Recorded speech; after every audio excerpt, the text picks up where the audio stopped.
Vamos abrir nossas Bíblias em Tiago, capítulo 5, verso 7. O título dessa pregação é Esperar é Caminhar.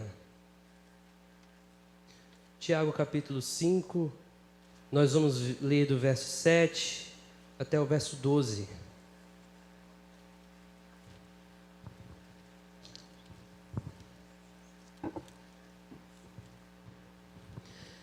Diz assim a palavra de Deus: Portanto, irmãos, sejam pacientes até a vinda do Senhor. Vejam como o agricultor aguarda que a terra produza a preciosa colheita e como espera com paciência até virem as chuvas do outono e da primavera. Sejam também pacientes e fortaleçam o seu coração, pois a vinda do Senhor está próxima. Irmãos, não se queixem uns dos outros, para que não sejam julgados. O juiz está às portas. Irmãos, tenham os profetas que falaram em nome do Senhor como exemplo de paciência diante do sofrimento. Como vocês sabem, nós consideramos felizes aqueles que mostraram perseverança. Vocês ouviram falar sobre a perseverança de Jó e viram o fim que o Senhor lhe proporcionou. O Senhor é cheio de compaixão e misericórdia. Sobretudo, meus irmãos, não jurem nem pelo céu, nem pela terra, nem por qualquer outra coisa. Seja o sim de vocês sim e o não, não, para que não caiam em condenação. Vamos orar só mais um pouquinho. Baixe sua cabeça. Senhor, que as palavras da minha boca e o meditar do nosso coração sejam agradáveis a Ti, rocha minha, rocha nossa, Senhor meu e Deus meu. Amém. Existe um chamado que ele é comum a todo cristão. Não importa se você se converteu ontem, não importa se você já tem anos na fé, esse chamado é único. Não importa se você é pastor, não importa se você é membro de uma igreja somente, existe um chamado que é comum a todos os cristãos, que é esperar no Senhor. Todos nós, quando nos convertemos, nós vamos ter a seguinte realidade: Jesus não veio logo, não nos levou logo, e nós não estamos no novo céu e nova terra logo, nós temos que esperar. Então, um dos chamados do cristão é simplesmente esperar o Senhor voltar. Esperar nele dia após dia até ele voltar. Só que esperar no Senhor não é fácil. E não é fácil por vários motivos. Por exemplo, a vida é muito complexa. Quando nós olhamos Eclesiastes, por exemplo, que Eclesiastes vai dizer que tudo é vaidade, que eu prefiro olhar aquela palavra como tudo é fumaça, tudo é difícil de ver. A vida não é simples, segundo Eclesiastes, porque a vida é muito complexa.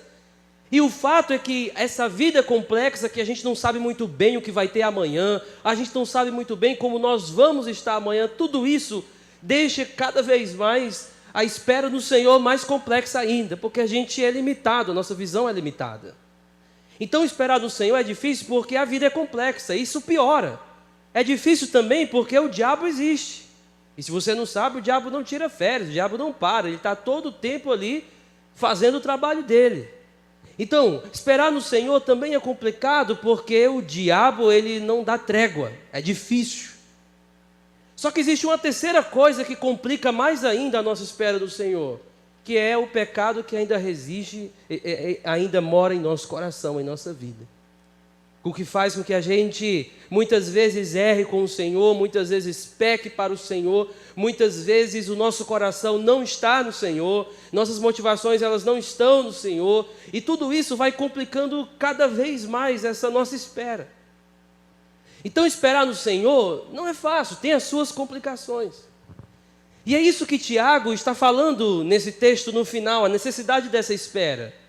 E ele está falando isso no final da carta porque ele já falou dessas complexidades que eu acabei de falar ao decorrer de toda a carta. Por exemplo, no capítulo 1 ele vai dizer: irmãos, tem de motivos de grande alegria, porque vai chegar o momento que a tribulação vai vir, que a provação vai vir. Vocês não vão ter a capacidade de parar ela vai vir. E ele diz no capítulo 1, irmãos, tem de grandes motivos quando e não se. Porque o se você espera, né? O se pode não acontecer, mas Tiago diz quando, porque vai acontecer. Aí Tiago continua no capítulo 3, irmãos, não busquem a sabedoria de baixo, do alto. Aí no capítulo 4 ele diz, mas nós temos uma tendência de buscar de baixo. Mas irmãos, não briguem com os outros, irmão, a vida é complicada. E Tiago vai dando direção para a gente viver essa vida de espera. E no final da carta, essa última exortação dele é simples. Diante de tudo isso, irmão, aí eu tenho que dizer uma coisa para vocês. vocês precisam ter paciência. Então existe um chamado comum a todo cristão, que é esperar no Senhor. E para esperar no Senhor, existe uma palavrinha que você vai ter que ter, que é paciência. Isso pode ser provocador para alguns. Já viu quando a pessoa está com muito raiva e chega alguém e diz assim, tem paciência, isso estoura a pessoa. Isso é um combustívelzinho para piorar tudo. Mas Tiago, ele não está usando de provocação. Tiago está no final da carta dizendo, paciência. Veja comigo, rapidamente o verso 7, você vai observar que ele repete várias vezes isso. Ele vai dizer, sejam, pois, irmãos, pacientes até a vinda do Senhor. Aí depois ele vai dizer, aguardando com paciência. No final ele vai dizer, pacientes de novo. Meu irmão, olhe Jó, exemplo de paciência, ele está todo o tempo dizendo, paciência. Então nós somos chamados a esperar, não vai ser logo. Ninguém vai se graduar na graça rápido, a gente tem que esperar nele. Não vai ser fácil. O diabo vai tentar, os nossos pecados vão aparecer, a vida é complexa, a gente não vai entender, mas no final das contas a gente tem que ter essa palavrinha, paciência. E como é que a gente pode ter paciência nessa espera? Como é que nós podemos viver essa espera com paciência? E aqui eu quero descrever 4 coisas que esse texto fala sobre paciência no Senhor. A primeira coisa está no verso 7 que nós vimos. Ele diz simplesmente, portanto, irmãos, sejam pacientes até a vinda do Senhor, ou seja, seja paciente, o Senhor está voltando. A primeira coisa para a gente viver essa paciência de espera de forma correta, é não tirar dos nossos olhos a questão muito simples, Jesus está voltando. É não tirar dos nossos olhos que um dia a história da qual nós vivemos aqui, dessa forma, ela vai ter um fim, um novo capítulo, o C.S. Lewis, o final, ele vai começar de uma nova história. Então, irmão, não esqueça, você deve ter paciência, por quê? Porque a história ela não é um ciclo que se repete infinito. As dores vão ser temporárias, o choro vai ser temporário, as provações são temporárias. Por quê? Porque a história não é cíclica, nós estamos caminhando para encontrar o nosso Senhor. E um dia, essa história que é difícil viver, nós vamos olhar para os seus olhos e ver que tudo que nós vivemos com Ele aqui valeu a pena, porque nós nos encontraremos com Ele. E as respostas, as perguntas que antes tanto nos incomodavam, elas vão ficar de lado, porque nós vamos ver que Ele, como nós falamos ontem, é a nossa própria resposta. Nós estaremos com o Senhor. Eu venho de uma geração ainda ali dos anos 90, de cristãos, e minha geração todinha familiar, ela é assembleiana, só eu que fui para Batista. Até hoje minha mãe disse que eu me desviei, com todo respeito, é claro. E todos na minha família, havia um refrão muito comum naquela geração, era Jesus está voltando. Quando eu desobedeci a minha mãe, disse assim, Jesus está voltando, eu quero ver se tu vai continuar assim. E era assim, era um misto de ameaça e promessa, né? Você não sabia se ela estava te ameaçando ou te encorajando. Jesus está voltando. E realmente, quando eu digo Jesus está voltando, isso te anima ou isso te perturba? Isso te dá alegria ou isso te dá medo? Jesus está voltando, ou seja, como é que nós vamos aguentar com paciência? É não tirando os nossos olhos da eternidade. É muito simples isso, tá, irmão? Pastor, como é que eu posso ter paciência? Primeiro, Jesus está voltando. Ou seja, um dia isso aqui vai acabar. Então, paciência. Paciência porque Deus, Ele prometeu que voltaria e Ele não vai tardar. Então, a primeira coisa é essa. A segunda, veja comigo, o verso 7 ainda, na parte B, ele diz o seguinte. Irmãos, vamos ler do 7 de novo, não tem problema. Portanto, irmãos, sejam pacientes até a vinda do Senhor. Vejam como o agricultor aguarda que a terra produza a preciosa colheita e como espera com paciência até virem as chuvas do outono e da primavera. A segunda forma para a gente ter paciência no esperar no Senhor tenha paciência, Deus está trabalhando em você. A primeira, tenha paciência, Jesus está voltando. A segunda, tenha paciência, nesse período de espera, Deus está trabalhando em você. E de onde é que vem essa lição? Perceba que Tiago diz o seguinte, existe uma coisa que ele está pedindo para a gente fazer no texto, e vejam. Então, quando a gente para um pouquinho para imaginar isso, a gente percebe, o que ele está querendo? Veja um agricultor. Como é que um agricultor espera? Você já viu um agricultor esperando? Ele coloca a semente ali na terra e ele fica olhando e ele acha que só começa a desenvolver quando aparece alguma coisa fora. Não. O agricultor sabe que ele não precisa ver saindo algo da terra para saber que algo está acontecendo lá dentro. Ele sabe que a obra já começou lá dentro, mesmo ele não vendo aquilo. É por isso que Tiago diz, vejam como o agricultor aguarda. Os olhos dele podem não ver, mas ele sabe que uma obra já começou lá dentro do coração ou naquela terra. Então, irmão, tenha paciência, porque muitas vezes os nossos olhos não vão ver grandes coisas. Mas não significa que Deus não está trabalhando lá dentro do nosso coração. A obra da eternidade que vai aparecer no último dia, portanto, ela já começou aqui dentro. Misturada com a dor, mas ela já começou.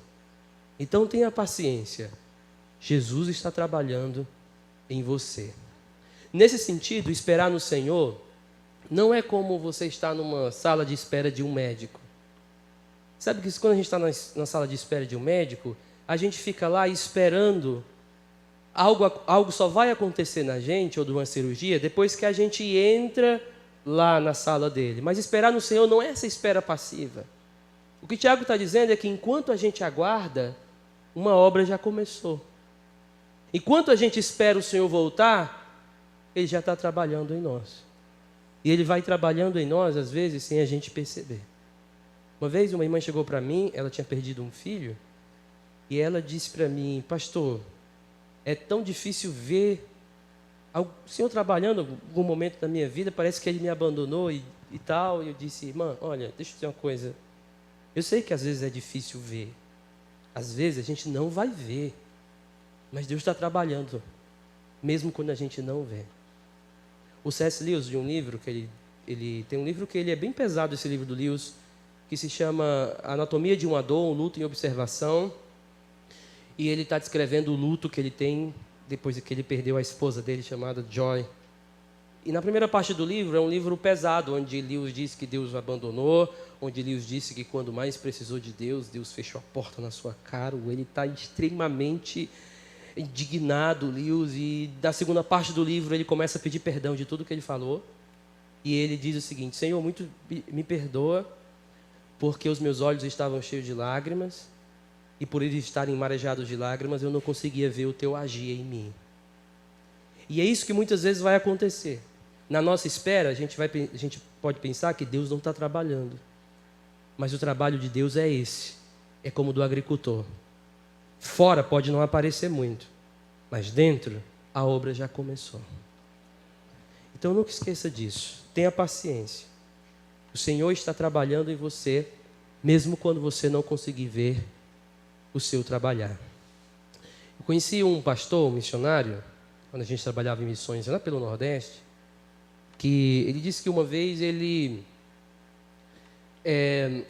o sonho dele, ele tinha um plano de ir fazer missões num país muito perigoso ali pela parte do Congo. E ele disse que uma vez foi para lá, e quando ele chegou, junto com a esposa dele, disseram o seguinte, olha, você tem que ir sozinho até a casa onde você vai ficar, porque é muito perigoso. A galera daqui não tem coragem de ir lá onde você vai. E essa foi a primeira informação que ele recebeu quando ele chegou lá. E isso assustou ele. Ele disse para a esposa dele, meu bem, fique aí que eu vou sozinho abrindo o caminho e tal. E ele disse que na metade do caminho ele foi se perguntando ao Senhor, né, o que eu estou fazendo aqui, afinal das contas? Né? O que eu estou fazendo aqui? Que loucura é essa? E ele disse que quando subiu na casa onde ele ia ficar, havia um jovem, um rapaz lá. E esse rapaz botou medo nele. Ele pensou que o rapaz ia matar ele, só que aquele jovem começou a chorar muito. Porque ele disse, olha, há muito tempo atrás, alguém disse que viria alguém nas terras do Brasil e tal, vim para cá e plantar uma igreja aqui e tal. E ele, durante a estrada até chegar a esse local, ele não estava percebendo que Deus estava ali. Na verdade, estava uma tragédia na cabeça dele, eu devo fugir daqui. E ele começou a ver Deus trabalhando na vida daquele jovem, através da vida daquele jovem. E aquele jovem, de fato, ajudou ele durante muitos anos. E aquele casal achava que, pronto, já vi Deus trabalhando ali. Já viu trabalhar de Deus. Só que aconteceu uma coisa. Há muito tempo depois, quando eles voltaram para cá, O filho dele chamou o casal, chamou os pais. Vem cá, vem aqui no meu quarto. E quando eles chegaram lá, tinha uma bandeira do Congo gigante assim no quarto do menino. E o jovem disse assim: eu quero dizer para vocês que eu escolhi ser missionário aonde a gente passou toda a nossa infância, a minha infância. E eu quero ser missionário lá. E aqueles pais, o pai, ele e ela começaram naquele momento a perceber que em nenhum momento daquela caminhada eles estavam percebendo que Deus estava trabalhando dentro daquele coração, primeiro de uma criança, depois de um adolescente, depois de um jovem, para depois se tornar alguém que ia servir de missões ali. Você percebe que Deus está trabalhando e muitas vezes a gente não percebe aonde Ele está trabalhando? Então por que a gente tem que ter paciência? Porque a gente não pode duvidar, ou não pode, na verdade, ficar só achando que Deus só está trabalhando se a gente estiver ali consciente total do seu trabalhar. Muitas vezes nós vamos estar, mas muitas vezes não. E não significa que Deus não vai estar trabalhando. Deus está trabalhando. Portanto, paciência. Enquanto nós aguardamos, há uma transformação acontecendo no nosso coração. Enquanto nós esperamos, há uma transformação acontecendo no nosso coração. Enquanto nós esperamos, Deus está trabalhando em nós. Então, primeiro, paciência. Jesus está voltando. Segundo, paciência. Durante esse período, Deus está trabalhando no seu coração. Terceiro, veja comigo o que ele diz no verso 12. No verso 12, ele diz o seguinte: sobretudo, meus irmãos, não jurem nem pelo céu, nem pela terra, nem por qualquer outra coisa.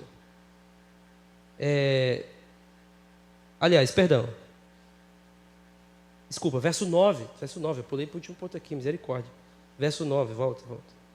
Verso 9 diz o seguinte: irmãos, não se queixem uns dos outros, para que não sejam julgados.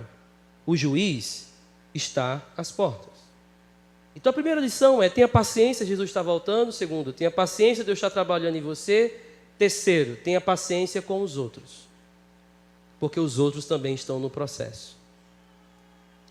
Uma vez no ministério, o irmão chegou para mim: pastor, fulano assim, fulano assado, fulano isso, eu não aguento mais. Eu disse: irmão, imagina se eu tivesse dito isso a você, no tanto que você já tirou minha paciência aqui. Ou seja, tenha paciência com ele, ele também está no processo, assim como eu tive com você, enquanto você precisava de paciência. Então nunca esqueça disso. Se nós estamos no processo, o irmão que está do teu lado também está. Então você precisa ter paciência com ele também.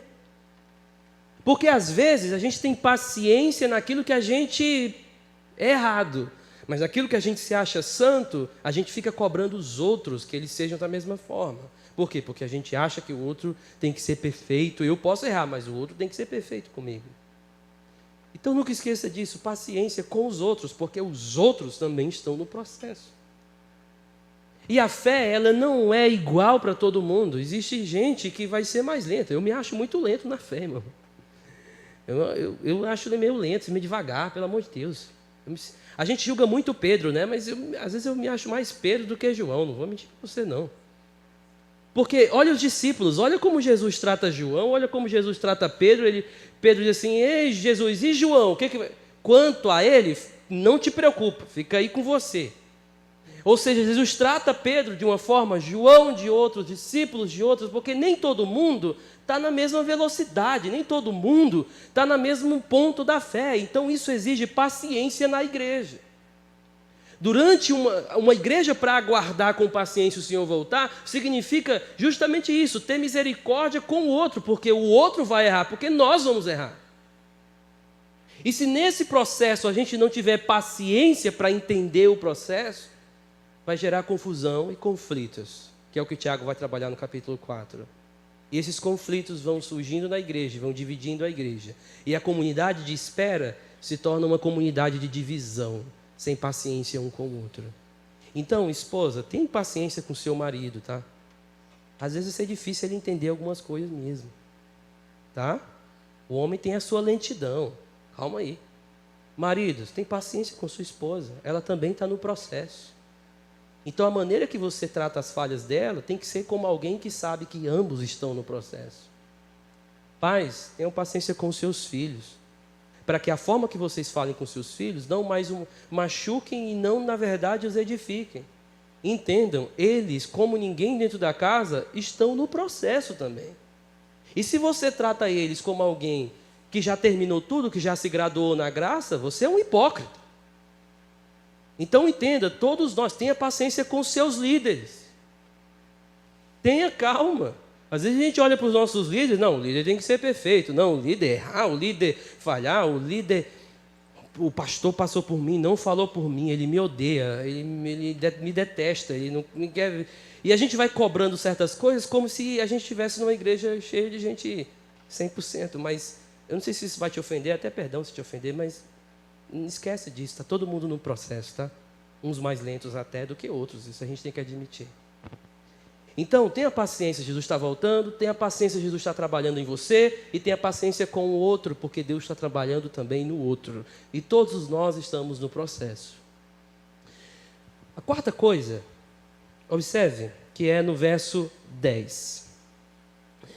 No verso 10, Tiago diz o seguinte: irmãos, tenham os profetas que falaram em nome do Senhor como exemplo de paciência diante do sofrimento. Como vocês sabem, nós consideramos felizes aqueles que mostraram perseverança. Perceba, a quarta coisa aqui Tiago está falando das promessas de Deus. Então ele está dizendo, seja paciente, as promessas de Deus são verdadeiras. Como é que eu devo aguardar o Senhor voltar? É enchendo o meu coração com as promessas de Deus, porque elas são verdadeiras. Ele não prometeu que estaria conosco todos os dias, Ele não prometeu que estaria nos acompanhando, Ele não prometeu que voltaria. Se existe um combustível para a espera cristã, para gerar paciência, é regar o nosso coração com as promessas desse Deus. Ele disse que ia voltar, são as promessas dele. Eu lembro que no livro de novo, acho que eu citei isso em algum lugar hoje, foi de manhã, foi ontem, sobre o livro O Peregrino do John Bunyan. É um livro que me ensinaram desde criança a ler, acho que eu leio desde 12 anos, todos os anos, leio esse livro. E o Peregrino narra a jornada de um cara chamado Cristão. E Cristão está indo para a cidade maravilhosa, para a cidade santa. Esse é o caminho dele. E aí ele passa pela montanha do legalismo, ele passa pelo vale do sofrimento, ele vai passando por vários. E tem um momento que Cristão está para desistir. Ele está para desistir.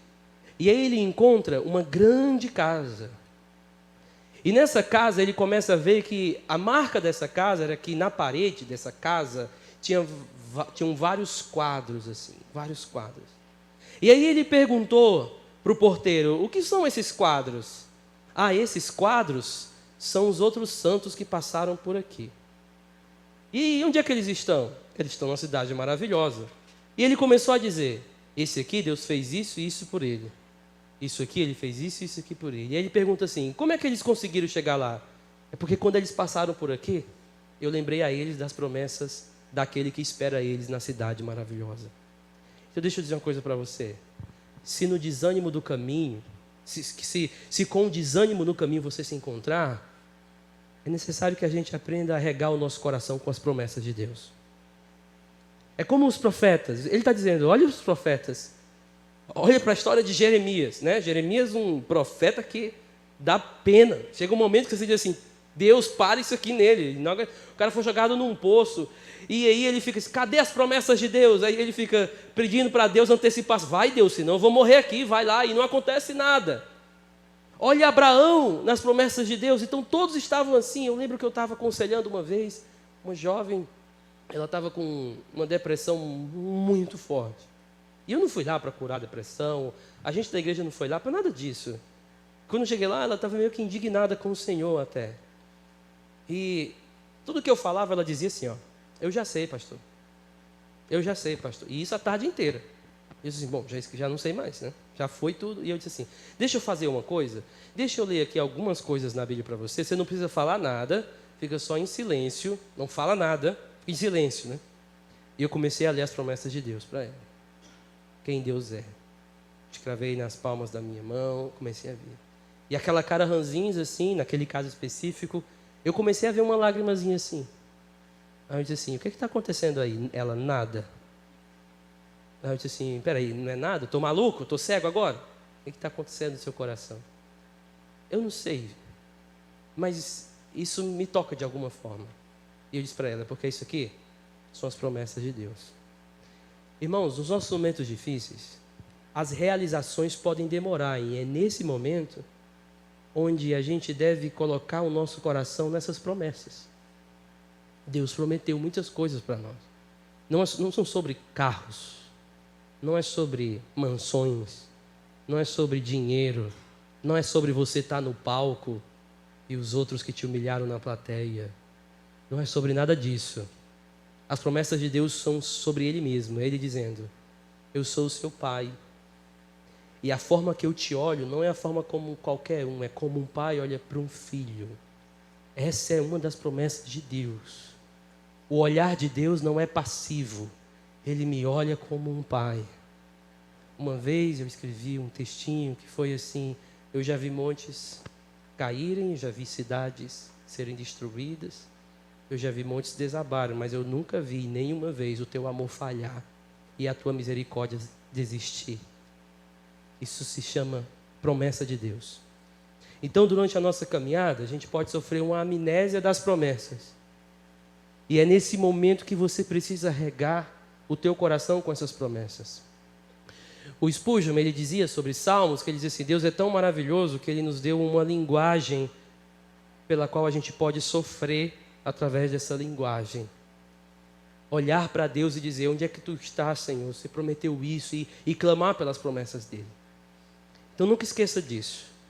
Durante o teu período de espera, tenha paciência. Como? Regando o teu coração com as promessas de Deus. Como é bom se reunir com o povo de Deus e no momento de louvor, cantar a Ele.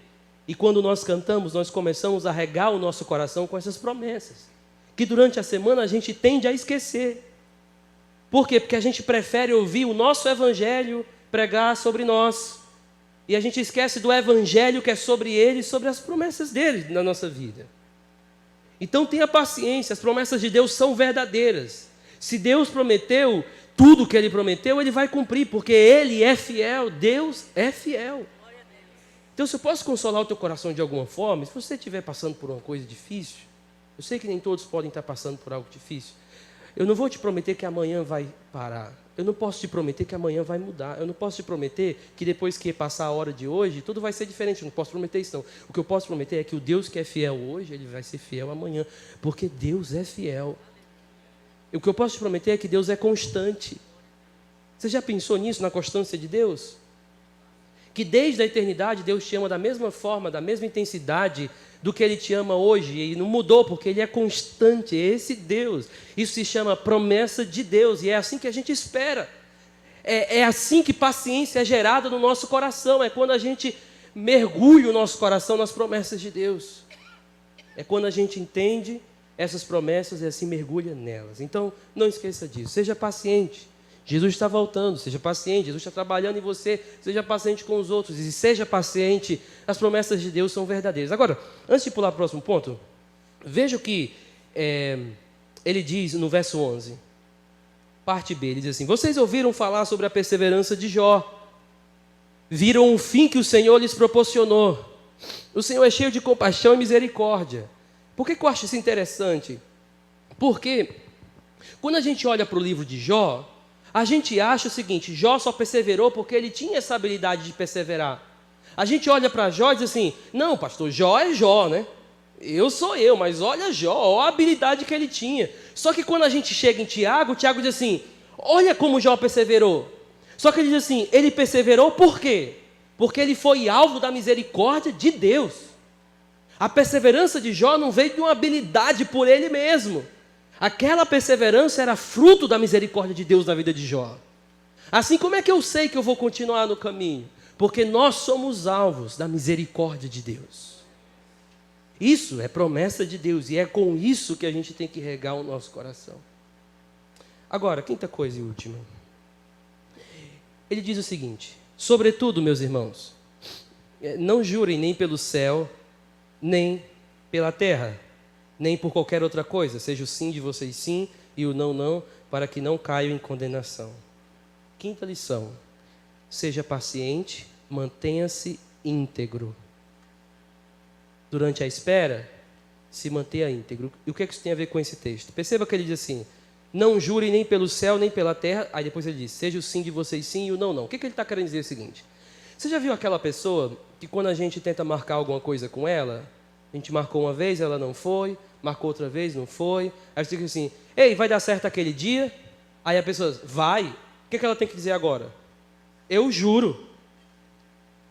Pode contar. Por que ela disse eu juro? Porque somente a palavra dela já não adianta mais. Ela errou tanto já, que ela precisa jurar, porque ela já não tem mais integridade. Já não adianta só o sim, porque falta integridade e ela precisa jurar. O que o Tiago está dizendo para nós é, no período da espera, mantenha-se íntegro. Eu aprendi uma frase, há muito tempo atrás, que essa frase, antes da minha Bíblia, a outra Bíblia se acabar, ela tinha essa frase. É assim, ó: com integridade, nada mais importa. Sem integridade, nada mais importa. Se você tem integridade, você vai andar bem. Se você não tem integridade, não adianta. Tudo vai dar errado, porque falta integridade. Então, integridade é um ingrediente muito necessário no período da nossa espera. Isso significa, queridos, cuidado com os esqueletos no armário. Cuidado com as coisas que você tenta esconder. Cuidado com os pecados ocultos. Cuidado com as coisas que você acha que ninguém nunca vai descobrir, mas já se tornaram os teus demônios e você não quer de forma nenhuma se livrar deles. Então, no período de espera, cuidado para que a sua integridade não seja comprometida. Cuidado para que um coração íntegro já não seja mais encontrado em você. E o que é que vai acontecer? Olha como é pesado isso aqui de Tiago, ó. Seja o sim de vocês sim, porque ele está falando de integridade, para que vocês não caiam em condenação. Ele está falando, o meu ponto aqui, galera, é que quando falta integridade é porque falta um coração regenerado. Isso é um alerta. Isso é um alerta, por quê? Porque muitas vezes a gente acha que a gente pode negociar algumas coisas da nossa vida e esconder algumas coisas da nossa vida. Irmãos, você abre o jornal, você assiste uma coisa e vez por vez aparecem grandes escândalos e escândalos e escândalos de líderes, de pessoas que se dizem pastores, de pessoas que se dizem evangélicas, e você vê isso e você vê a falta de integridade. Então deixa eu dizer para você, não adianta a gente apontar só lá, a gente precisa nos alertar aqui. Lembra que o Agostinho falava, né? Agostinho de Hipona, ele dizia o seguinte, que quando ele via alguém cair, o coração dele é que ficava temeroso, porque ele dizia assim, podia ser eu. Então a gente precisa entender que integridade é um ingrediente muito necessário no último dia. E integridade é ter aquele coração sincero e aberto diante de Deus, sem aqueles esqueletos guardados no armário. Então o Tiago está nos dizendo, tenha paciência, Jesus está voltando, fixe os seus olhos na eternidade, como Jonathan Edwards falava também, né? Ó Senhor, grava os meus olhos na eternidade, porque quando a gente está com os nossos olhos lá, a gente vai olhar para as coisas daqui diferente, a gente vai ter paciência, a gente vai aguardar. Segundo, tenha paciência, Jesus está trabalhando em mim. Pastor, tem certeza? Irmão, se você está em Cristo, está trabalhando, devagarzinho está trabalhando. Mas sem certeza, olha como eu sou, beleza, mas tem gente... Olha para Pedro, por exemplo, tá? Você pode ser pior do que ele, mas Jesus não vai te deixar, Deus está trabalhando em você. Tenha paciência com o outro. Guarde as promessas de Deus e mantenha o seu coração íntegro. É assim que a gente aguarda. Deixa eu terminar com algumas lições aqui. A minha primeira lição é a seguinte: durante o período de espera, portas fechadas fazem parte da caminhada. Então, como falei, muitas vezes na nossa vida, coisas que a gente esperava muito de Deus, expectativas, emprego, portas abertas de algum negócio, elas vão se fechar. E aí é nesse momento onde você precisa ter paciência. É nesse momento que você precisa reconhecer eu não sou soberano sobre a minha vida. E portas fechadas fazem parte do trabalhar dele na minha vida. Então, o trabalhar de Deus não significa sucesso financeiro, ainda que isso possa incluir em alguns momentos, mas não é uma equação, porque o trabalhar de Deus pode ser, muitas vezes, durante a escassez. Então, portas fechadas, querido, vão fazer parte da caminhada. Eu lembro que o meu maior sonho era ser pastor. Meu maior sonho. E há 2 anos atrás, quando, por questões de saúde, da minha mente, do meu coração, eu tive que parar. E eu lembro que quando eu falei isso para a minha igreja, eu disse, Deus me deu a oportunidade de viver o meu sonho durante 10 anos. Foi o meu sonho. E eu lembro que aquilo foi como, no meu coração, Deus estivesse fechando aquela porta. E o Senhor abriu, e eu entrei, e eu passei, e agora eu estou fechando, e estou isso, estou aquilo. E uma das coisas que veio no meu coração, que no meu coração, foi essa. Deus dizendo, eu fechei mesmo. Mas não significa, fechar uma porta não significa a rejeição de Deus. Era como se Deus estivesse dizendo, você acha que eu te quero somente porque você é pastor? Você acha que eu vou trabalhar na sua vida ou deixar de trabalhar somente porque você está no ministério? Eu trabalho na sua vida porque você é o meu filho. Eu trabalho na minha vida porque eu te comprei, porque você é meu. Então, experimentar a porta fechada não é fácil. Mas elas vão ser sempre necessárias. Porque faz parte do trabalhar de Deus na espera. E é nesse momento onde não adianta a gente ficar esperneando. Você pode espernear, tem a liberdade. Pode dizer assim, Senhor, e aí eu já vi muita gente, né? Uma pessoa chegou a mim, pastor, se tudo não mudar amanhã, eu deixo os caminhos do Senhor. Aí eu disse assim, e que ameaça é essa ao Senhor, queridão? Deus agora vai dizer assim, vou mudar todo o meu plano porque o cara tá me ameaçando. Não se barganha com um Deus que não precisa de você. Tá? E às vezes a gente fica com essas ameaças com Deus, né? Aí nada aconteceu, aí eu fui na casa deles. E aí? Não, pastor, eu percebi que é o trabalhar do Senhor. Ameaça para amanhã, irmão. Vai lá, até amanhã também. Então a gente às vezes acha que Deus ele é impaciente como a gente. Mas Deus, querido, Ele é o Senhor do tempo. Ele é aquele tapeceiro que sabe exatamente o tempo de começar e terminar. Então nunca esqueça disso, ó. Portas fechadas fazem parte da espera. Fazem parte do aguardar. Segunda lição é, durante a espera, e isso é uma lição que eu carrego para a minha vida inteira. Durante a espera pode existir uma espécie de separação entre mente e coração. Aqui você pode saber muito bem teologia, muito bem Bíblia, mas aqui o teu coração não está acompanhando a tua mente. Aqui você sabe que Deus é fiel, mas aqui no teu coração você começa a questionar a fidelidade dele. Não cognitivamente, mas no coração lá dentro. Aqui você sabe que ele é soberano, mas aqui a coisa não está funcionando muito bem. É como se tivesse algo engasgado aqui sobre ele, apesar de você saber muito bem sobre ele.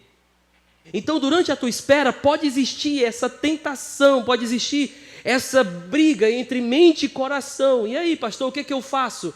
Como no Salmo 42, prega para o seu coração, como o salmista disse, por que está abatido a minha alma? Ele começa a se questionar, ele começa a se perguntar, ele começa a pregar para ele mesmo, por que está abatido a minha alma? Vamos lá, crê em Deus, é o que eu chamo, lute pela esperança. Lute pela tua alma, pelo teu coração, não deixa de desfalecer, luta por isso, Senhor, porque o Senhor está distante de mim, fala para você mesmo, porque está batida, crê em Deus. Vamos lá, alma, funciona, vamos lá, coração, vamos lá, crê no teu Deus, coragem, querido coração, vamos lá. Então, durante a espera, às vezes você vai ter que lutar pela esperança, pregar para o teu coração. Hoje de manhã, acho que eu falei, foi de manhã, de que nós, querendo ou não, nós somos os pregadores que mais nos influenciamos, querido, porque enquanto você escuta uma pregação durante a semana ou duas, você está pregando todo o tempo para você algum tipo de sermão, algum tipo de esperança, algum tipo de coisa. A pergunta é, o que é que você está pregando para o teu coração todos os dias?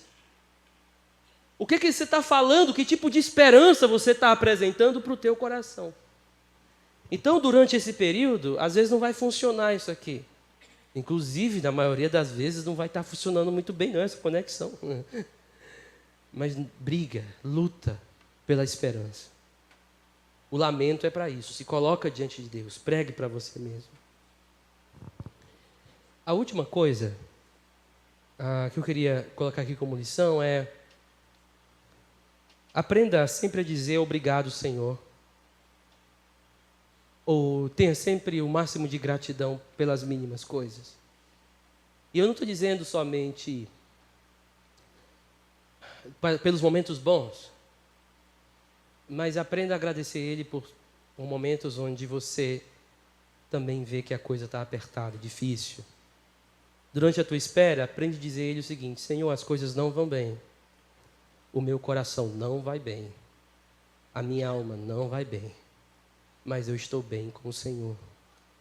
Eu sei que o Senhor está do meu lado. Eu sei que o Senhor não me abandonou. Eu sei que o Senhor me comprou. Eu sei que o Senhor me atraiu para Ti, e é isso que basta. Então, aprenda a dizer sempre: obrigado, Senhor. Eu costumo dizer que quando você agradece ao Senhor, é como se você estivesse escutando. Isso é o que vem na minha mente, tá? Quando você agradece ao Senhor, é como se você estivesse ouvindo um eu te amo do Senhor. Eu estava pregando em Joinville e eu estava no hotel, não estava bem. E eu disse: Senhor, muito obrigado, porque pelo menos eu tenho um sermão para pregar, né? Podia ter sido pior, eu poderia nem ter conseguido fazer esse sermão. E na hora que eu disse isso, o que veio na minha mente foi como se Deus estivesse dizendo: você está me agradecendo porque eu fiz isso por você, e eu fiz isso por você porque eu te amo. Então, toda vez que você agradece, é como se você estivesse ouvindo: eu te amo, do Senhor. E isso faz toda a diferença. Lembrar do amor de Deus no período da nossa espera. Então, nunca esqueça de dizer obrigado, até em tempos difíceis. Paciência, irmão. Jesus está voltando. Vamos orar. Senhor, muito obrigado. Porque nós estamos nessa terra, nós estamos nesses momentos, nós passamos de forma temporária. Um dia, nós estaremos contigo. E então, todo medo, toda incerteza, toda dor, ela vai ser substituída pela tua presença plena em novos céus e nova terra. Então, nos ensina a esperar caminhando, Senhor, em tua direção. Em nome de Cristo. Amém.